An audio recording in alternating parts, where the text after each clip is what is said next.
Hello বন্ধুরা, আজকে পুঁই শাক দিয়ে চিংড়ি মাছ ভাপা করবো। তার জন্য কড়াইয়ে একটু তেল গরম করে নিয়ে নুন ছিটিয়ে নিয়ে তার মধ্যে পুঁই শাক পাতাগুলো দিয়ে দেবো। দেওয়ার পর মশলা তৈরি করে রেখেছিলাম, লঙ্কা, জিরে, হলুদ, পেঁয়াজ, রসুন, আদা দিয়ে সব মাখিয়ে চিংড়ি মাছটা ঢেকে রেখেছিলাম আধা ঘন্টা। তারপর পুঁই শাকের উপরে দিয়ে দিলাম। দেওয়ার পর এখন ভালো করে আবার পুঁই শাক দিয়ে ভালো করে ঢেকে দেবো। ঢেকে দেওয়ার পর সুন্দর করে না ঢাকলে হবে না, একটু সব দিকে ঢেকে একটু নুন ছিটিয়ে দিয়ে কড়াইয়ে বসাই দিলাম উনুনে। দেওয়ার পর 20 মিনিট একটু জাল হবে ভালো করে।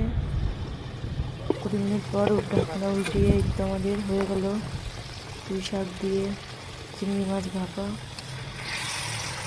এভাবে বানিয়ে খাবেন আপনারা, খুব শর্টকাট। গরম গরম পুঁই শাক দিয়ে চিংড়ি মাছ ভাপা। ভালো লাগলে লাইক, কমেন্ট, শেয়ার ও সাবস্ক্রাইব করে দেবে।